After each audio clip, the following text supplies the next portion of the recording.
you doing? I'm thankful. How about yourself? I'm grateful. I'm really grateful. Can you tell the people your name? My name is Frankie Roberts, and I am the Executive Director of Leading into New Communities Incorporated, known as LINC. Okay. I've been dibbling and dabbling within the program over 10 years, in and out of it. I'm very familiar. What motivated you to start this nonprofit organization, and how did you first get involved in this work? Oh wow!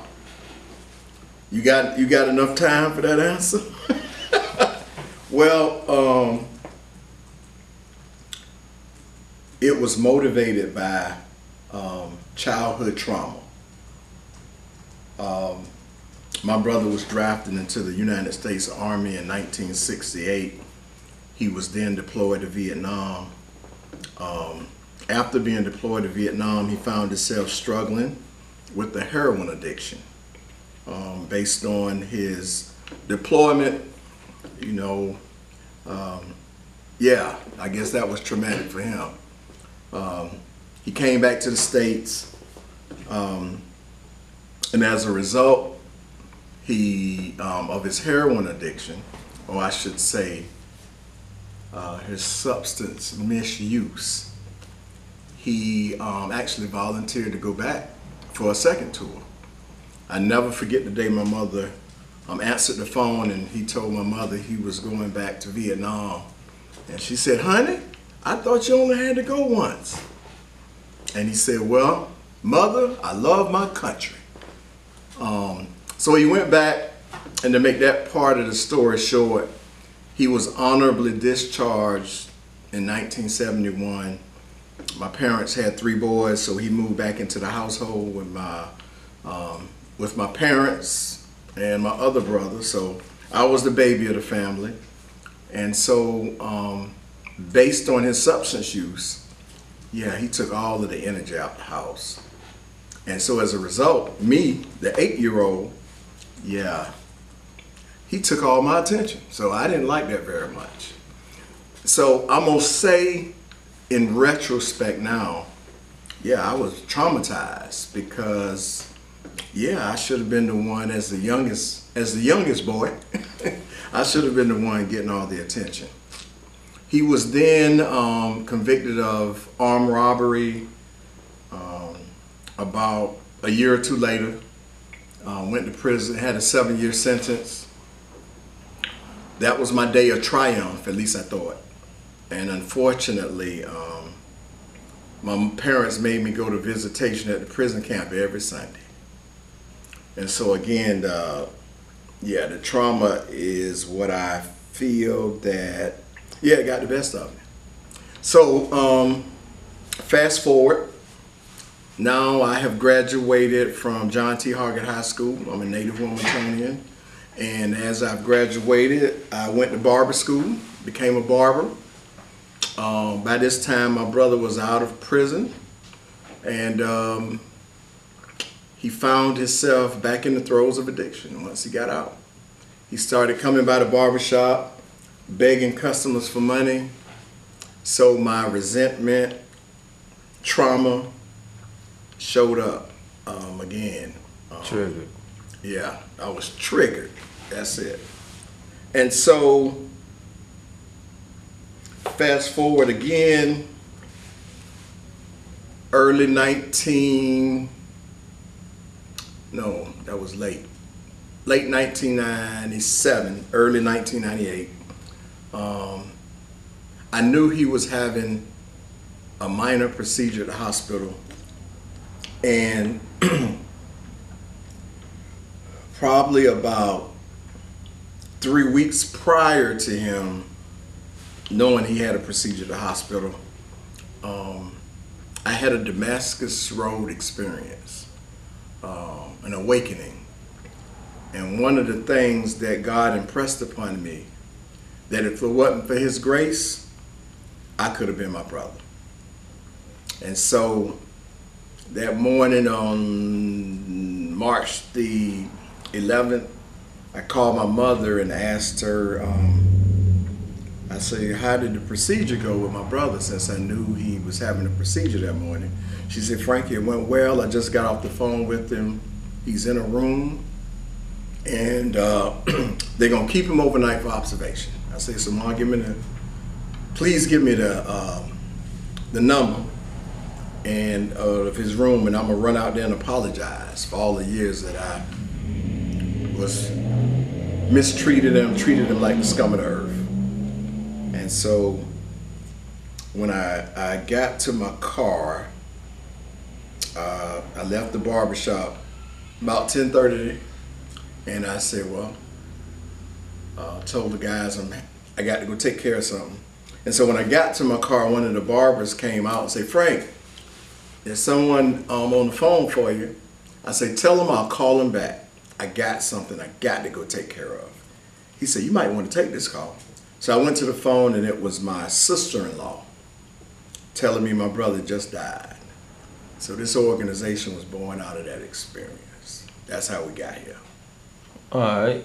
Can you describe some of the challenges that people face when they are released from prison and reintegrating back into society? Yes, the biggest one is they have to deal with people like I used to be, unforgiving. So the biggest barrier, and I will say the biggest barrier, is people who aren't forgiving, thank people because people have labeled them as a felon or a criminal or addict. That that barrier is, number one, people returning from prison believe that, and people treating them like that believe they are better than they are, and so they put up all kind of fences, walls. And so the biggest one is people that are unforgiving. The second biggest one is housing. The third biggest one is transportation. The fourth biggest one is access to employment and opportunity. Man, it's a litany list. I know that. I want to say how does your organization assist newly released individuals in their transition? I would say the biggest thing we do is, as we have worked on ourselves as a team to, number one, regurgitate that barrier. We treat people very forgiving. We never remind a person of their worst mistake. We recognize that if it wasn't for God's grace, that could be us. And so we embrace a person first as family. Is there a specific type of support, such as housing or job training? I would say, so that we won't be here all day, one that comes to mind is there was a young lady who came to us right after she had her child. And this was new to us, and that was serving a young lady and her child on our 45-bed residential campus. And so we have a room on that campus where it's set up for a mother and a child. And she came, we provided the support, the beds, plural, since she had a child. She stayed with us about 6-8 months. Then she moved to an apartment where we were partnering with this program called the Tides. And yeah, she did really well. In fact, we was glad when we had a baby on our residential campus because people behave different when a child is around. But needless to say, she did really well. Got her a job, was working. got married, got a vehicle. Yeah, she was the ultimate success story. And now she is one of our case managers. Now we have hired her, and now she's one of our case managers on our residential campus. What partnerships have you formed with other organizations or agencies to assist your clients? I would say, to name a few, I would say, let's see, Coastal Horizons, Helping Hands of Wilmington, RHA, Job LINC, Cape Fear Community College, UNCW. Can you describe any unique challenges your organization has faced in the wake of the COVID-19 pandemic? So, you know, when they was talking about COVID being in another country, and they kept saying it ain't, you know, in the United States, and then when they got to the United States, it ain't in Wilmington. No, before they said it was in the United States. I'll never forget when they canceled the NBA basketball game. Oh man, that's when I knew it was real. That's when it. That's what? exactly. They canceled the game. Yeah, when I saw that, I say, man, it might be something to this. It's something big. I'm talking about the players that's on the court warming up, and they just So that next morning, I called one of our local health experts, Dr. Philip Brown, and I say, yo, man, they tell me, is this thing serious? What do we need to do? And he told me, he said, well, man, making sure people washing their hands, and you might want to set up an area, I guess they call it quarantine. And he said, if a person ain't feeling well, he said you might want to reach out to the hospital. So he just kind of gave me some practices at the time. I said, man, I sure appreciate that. So we put those measures in place. We closed all of our entrances and exits and created one central entrance where we put a sink on the outside to ensure everybody going in washed their hands before they went in. And we practiced safe distance, and we did like everybody else did. They would call it locking down our campus, and we only let people that were essential workers go to work. And we, because we care about the LINC Dream Team, we took our staff and we went to 10-hour shifts and 3 days on, 4 days off, so that they could be able to take care of their own families. And one of the biggest unique challenges, we hired people during this time, and that's because everybody was trying to create safe distance, even the prisons, so they started letting people out that wasn't necessarily that they were let high risk. Yeah, and their release date hadn't come, so it created opportunity for us. We probably had one of our biggest growth spurts during this time. How do you plan to grow and expand the services of your organization provides in the future? I was going to say, we are in a growth spurt season right now. Last year we developed a relationship and a partnership with Cape Fear Community College, where they received the Department of Labor grant, partnered with us. It was a reentry grant that focuses on workforce development, but also doing in-reach in the prison. And so we developed that relationship, which grew our staff probably about 30%, where we had to hire about 9 or 10 people. We had to get more office space. So also with our local reentry council, We continue to grow. Certainly, COVID created, again, more opportunity where we can provide support for more people and more resources for people that might not live in our housing, whereas we can support people with housing and employment. And then with our youth development program called LINC,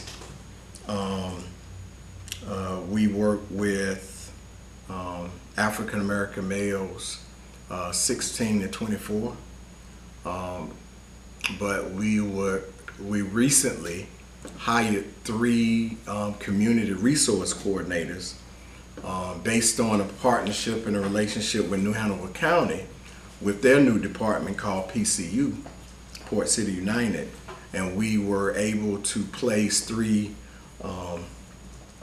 staff members in New Hanover High School, Williston Middle School, and DC Virgo Preparatory Academy. And with that, the city donated us the old fire station that will be turning into a boarding school for 15 to 18-year-olds who have dropped out of school and might have committed 1 or 2 low-level offenses. And we will serve 12 young men every 14 months with helping them or providing the support for them to get a GED or their adult diploma and a technical trade or light construction trade. How can people in the community get involved and show their support with your organization? Write a check. That always works. Now, I said that to be funny, and the reason why I said that to be funny is what we have found is people almost prefer to write a check. But what we really want people to do is come spend some time with a person. Open up your network for a person. Help that provide some support with housing and employment. Yeah, we need people to come in person and stand and walk with people with legal histories and really truly help provide that support for that person to turn that setback into a comeback. So they can come teach a GED class, provide support for a person to become a better reader. They can help a person with technology operating their phone. They can come work on our urban farm alongside residents. They can come take a person to the grocery store, come help a person do or become more financial literate. Oh man, I can go on. But what we need a person to do is come and walk and stand beside a person and walk with them to success. Versus, if I write a check, to me, that's the easy way out. Because I ain't got to be bothered. Oh, yeah, man, go buy them something. Yeah. And be a witness to families and friends on humanizing the work we do.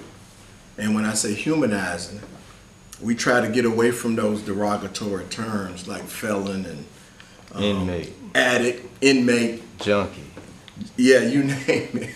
We want people to call people people. We try to use people first language and say people with a legal history, people that's struggling with a substance use. Myself and Michelle had a conversation with a person at the Department of Public Safety. Oh, by the way, they changed the name. Department of Adult Corrections now, DAC. Oh, that's a whole nother story in its own. DOC, the DPS, now it's DAC. Now it's DAC. So this guy was supposed to be transforming some of the language. And so their idea of transformation was going from inmate to offender. And so, man, we talked with this guy, and so that's not better. he said, man, we need a way to separate them, make a distinction He said, what will we call the offenders in cell block D? He said, how would you address them? I would say, what would say the people in cell block D? I say, but most of all, and this is what Michelle said, yeah, you need to call people by their name. And it was like that was a foreign idea. Because they took your rights, you're actually property. I mean, Yes. once you actually are, once you're in the Yeah, system. but man, you got to treat people like people, man. That's, you know, I've learned a long time ago from one of my mentors, more is caught than taught. So if I want a person to learn, then I got to behave that way. And in order to behave that way, I got to treat this person like a person. Because, you know, my son has been out about 2 years now. He'd spent 11 years. And I would want you to call him Pierre. Call him by his name. Right.